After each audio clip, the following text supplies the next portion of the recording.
Spiritual morning, welcome to my channel. ఈరోజు చాలా టేస్టీగా ఉండే దొండకాయ స్నాక్. ఇది ఈవినింగ్ స్నాక్స్ కింద తినొచ్చు, అన్నంలోకి నంచుకోవడానికి చాలా బాగుంటుంది. చాలా హెల్తీ కర్రీ కూడా. చాలా సింపుల్గా ఎయిర్ ఫ్రైలో ఎలా చేసుకోవాలో చూద్దాం. ఎయిర్ ఫ్రైయర్లో అయితే చాలా ఈజీగా చేసుకోవచ్చు. మనం నాన్ స్టిక్ ప్యాన్లో కూడా చేసుకోవచ్చు ఈ కూర. ఫస్ట్ ఇలా దొండకాయలు సన్నగా పొడుగ్గా ఇలా కట్ చేసుకొని 2 స్పూన్ల ఆయిల్ అలా వేసి, మన ఇష్టం, ఆయిల్ అనేది మన ఆప్షనల్. ఇది అవకాడో ఆయిల్తో చేస్తున్నాం మేము. ఆయిల్ వేసి అలా ఈవెన్గా అంతా కలిసేటట్టుగా ఆయిల్ అలా కలిపి పెట్టుకోవాలి.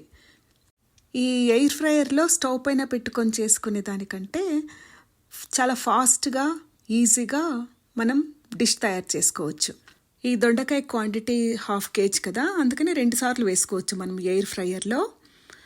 ఫస్ట్ మనం ఎయిర్ ఫ్రైయర్ తీసుకొని టైం సెట్ చేసేసుకొని ఒక్కొక్కసారికి 10 minutes టైం సెట్ చేసుకోవచ్చు. మనము 380 ఫారెన్హీట్ పెట్టుకొని సెట్ చేసేసుకోవాలి. మనకు ఈవెన్గా క్రంచిగా కావాలంటే 5 minutes తర్వాత మళ్ళీ ఒకసారి అలా ఇలా టర్న్ చేసేసి పెట్టేసుకోవాలన్నమాట. అప్పుడు మనకు దొండకాయలంతా ఎర్రగా క్రంచిగా తయారవుతాయి. స్టవ్ పైన ప్యాన్ పైన పెట్టి చేసుకున్నామంటే ఇంత లెస్ ఆయిల్తో అవ్వదు కూర. ఇప్పుడు నేను చూపించే మెథడ్లోనే బంగాళదుంప, కాకరకాయ ఇవన్నీ కూడా చేసుకోవచ్చు. మంచిగా ఫ్రై అవుతాయి తక్కువ ఆయిల్తో. ఈ వీడియో చూసి సబ్స్క్రైబ్ చేస్తున్నందుకు థ్యాంక్ యూ. చూడండి ఎంత క్రంచిగా వచ్చాయో. ఇంతే. ఇంకా ఈ పక్కన పెట్టుకొని గ్రౌండ్ నట్స్ చూడండి, ఒక 20 grams తీసుకొని, ఆ తర్వాత వెల్లుల్లి, 1/2 వెల్లుల్లి ఇలా చిన్న చిన్న పీసెస్గా తయారు చేసుకొని ఉప్పు, కారం, పసుపు కలిపి పెట్టుకోవాలి. ఇలా స్పూన్ వేసి అంతా కలిపి పెట్టేసుకొని, ఇంతే దీనికి కావాల్సిన ఇంగ్రీడియంట్స్. చాలా సింపుల్గా ఉంటుంది, అస్సలు స్పైసీగా ఉండదు. మన హెల్త్కి కూడా దొండకాయ చాలా మంచిది, దీంట్లో ఐరన్ ఎక్కువగా ఉంటుంది కదా. ఇప్పుడు నేను ప్యాన్ పెట్టుకున్నాం చూడండి. ఇలా ప్యాన్ పెట్టుకొని 1 స్పూన్ ఆయిల్ సరిపోతుంది అంతే, ఎక్కువ అవసరం లేదు.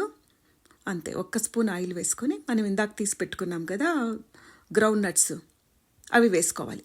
అవి మంచిగా దోరగా వేగితే టేస్ట్ బాగుంటుంది. ఇది దొండకాయ 65 అన్నట్టు. స్నాక్ కింద తినొచ్చు, మనం అన్నంలోకి తినొచ్చు, కూర అన్నంలోకి నంచుకోవడానికి చాలా బాగుంటుంది. ఇలా నిదానంగా వేయించామంటే క్రంచీగా అయిపోతాయి. ఇప్పుడు మనం ఎయిర్ ఫ్రైయర్లో ఫ్రై చేసిన దొండకాయ ముక్కల్ని వేసేస్తున్నాం. ఇంకా ఇవి కొంచెం వేగిన తర్వాత మనం వెల్లుల్లి చిన్న చిన్న స్మాష్ చేసి పెట్టుకున్నాం కదా, 1/2 వెల్లుల్లి సరిపోతుంది. 1 వెల్లుల్లి కాదు, 1/2 వెల్లుల్లి కట్ చేసి తీసి పెట్టుకున్నాము, అది వేసేస్తున్నాను. ఇది వేసి కాసేపు అలా వేగిన తర్వాత ఇది బాగా వెల్లుల్లి ఎర్రగా అవ్వాలి. అయిన తర్వాత మనం కలిపి పెట్టుకున్న ఉప్పు, కారం, పసుపు 1 కప్పులో కలిపి పెట్టాం కదా ఇందాక, అది అలా చల్లుకోవాలి. అంతే, మన దొండకాయ కర్రీ రెడీ అయిపోయింది. చాలా సింపుల్గా ఉంటుంది, చాలా టేస్టీగా ఉంటుంది. Thank you for watching. Thank you for subscribers. Have a nice day.